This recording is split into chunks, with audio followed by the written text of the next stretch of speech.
एक सच्ची घटना मित्रों। जब पंडित पर आया भारी संकट तो भगवान श्री कृष्ण स्वयं पधारे।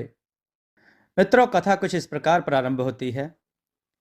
दुनिया ने जब जब जोर लगाया मेरी किश्ती डुबोने को, ऊपर वाला खुद आया मेरे नैया पार लगाने को। मित्रों, एक राजा ने भगवान का एक सुंदर मंदिर बनवाया और उसमें एक पुजारी को पूजा करने के लिए रखा। काफी समय बीत गया। राजा की भी उम्र हो गई थी और पुजारी की भी उम्र हो चली थी। लेकिन राजा का एक नियम था कि वो हर सुबह अपने सैनिकों के साथ एक फूलों की माला भिजवाया करता था और उस माला को पुजारी जी भगवान श्री कृष्ण को चढ़ाया करते थे। उसके बाद जब राजा भगवान के दर्शन करने आया करते थे, तब पंडित जी उस माला को भगवान के गले से निकालकर राजा के गले में डाल दिया करते थे। यह लगभग रोज की दिनचर्या बन गई थी। पुजारी जी बूढ़े हो चले थे और राजा भी बूढ़े हो चले थे। एक दिन राजा की तबीयत खराब हो जाती है तो राजा ने माला सिपाही के हाथ भिजवाते हुए सिपाही से कहा कि पंडित जी से कहना कि आज हमारी तबीयत ठीक नहीं है, तो आज हम आ नहीं पाएंगे, तो आज हमारा इंतजार ना करें। उसके बाद सिपाही ने माला जाकर पुजारी जी को दे दी और सारी बात पंडित जी को बताई। पंडित जी ने माला को श्री कृष्ण को चढ़ा दिया। तो उसके बाद पंडित जी ने सोचा कि इतने साल गुजर गए कि भगवान की इस माला को हमेशा राजा जी को ही पहनाई है, लेकिन आज तक मैंने कभी इस माला को कभी खुद नहीं पहना। तो हो सकता है कि जरूर यह प्रभु की इच्छा है कि इतने सालों में आज मौका मिला है कि प्रभु की इस माला को मैं अपने गले में पहन पाऊं। तो यह तो परंपरा ही थी कि प्रभु की वह माला तो निकलती ही थी। तो इस बार पंडित जी ने वह माला अपने गले में डाल ली मित्रों। लेकिन मित्रों, यहाँ अब कुछ घटना घटित होने वाली थी। लेकिन तभी सिपाही दौड़ते हुए आया और बोला कि महाराज को वहां कुछ ठीक नहीं लग रहा है, तो राजा साहब मंदिर की तरफ ही आ रहे हैं, आप तैयारी करना शुरू कीजिए। राजा को लगा कि इतने सालों से बनी हुई परंपरा कहीं टूट ना जाए, इसलिए वह मंदिर की ओर आने लगे।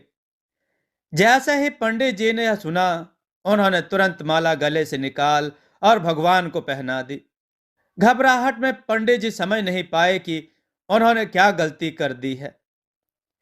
पंडित जी को लगा कि अगर राजा को पता चला तो वह उसे मृत्यु दंड दे देंगे। अब राजा आए तो रोज की तरह पंडित जी ने माला भगवान के गले से उतारी और राजा को पहना दी। लेकिन राजा की नजर माला पर पड़ी, उसमें एक सफेद बाल था। राजा को बात समझ आ गई कि यह सफेद बाल पुजारी का है। राजा ने पुजारी से पूछा कि क्या इस माला को आपने पहना था? यह सफेद बाल कहां से आया? तब पंडित जी डर गए और डर के मारे बोल दिए कि यह सफेद बाल तो श्री कृष्ण जी का है, भगवान का है। राजा को गुस्सा आ गया कि एक तो पंडित छल कर रहे हैं और ऊपर से झूठ भी बोल रहे हैं। राजा ने थोड़ा गुस्से में आकर पूछा कि कृष्ण जी के कब से सफेद बाल हो गए? ठीक है, कोई नहीं, मैं कल श्रृंगार के समय आऊंगा, तब देखूंगा कि श्री कृष्ण के बाल सफेद हैं या नहीं। और याद रखना पंडित, अगर बाल काले निकले, सफेद नहीं निकले, तो कल के कल आपको इस छल के लिए मृत्यु दंड दिया जाएगा। और राजा गुस्से में तमतमाते हुए वहां से चले गए। और इधर पंडित जी को अपनी मृत्यु नजर आने लगी। वो श्री कृष्ण के आगे दंडवत होकर लेट गए और बोले कि प्रभु, मुझे क्षमा कर दीजिए, मैं लोभ में आ गया था। मुझे लगा यह माला मुझे भी पहननी चाहिए। मुझे बचा लीजिए प्रभु, नहीं तो कल राजा के हाथों मेरी मौत निश्चित है। पंडित पूरी रात भगवान से विनती करते रहे, रोते रहे, प्रार्थना करते रहे कि प्रभु मुझे बचा लीजिए। अगली सुबह राजा श्रृंगार के समय पहुंचा और पहुंचने के बाद राजा ने पंडित से कहा कि पंडित जी, मुकुट उतारिए, मुझे बिहारी जी के केश देखने हैं। पंडित जी ने डरते डरते मुकुट उतारा और जैसे ही मुकुट उतारा राजा चौंक गया।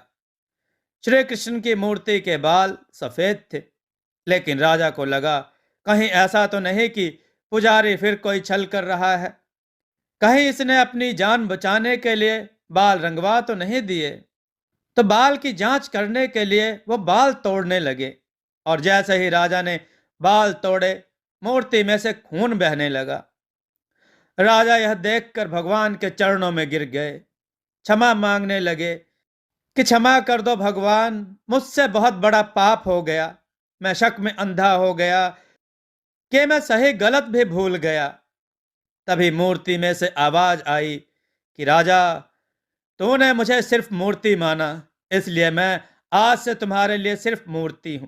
लेकिन इस पुजारी ने मुझ में साक्षात भगवान देखा, इसलिए उसकी जान बचाने के लिए मुझे अपने बालों को सफेद करना पड़ा, खून की धारा बहानी पड़ी, ताकि तुझे समझा पाऊं। और उसके बाद राजा को अपनी गलती पर पछतावा हुआ, लेकिन अब कुछ नहीं हो सकता था।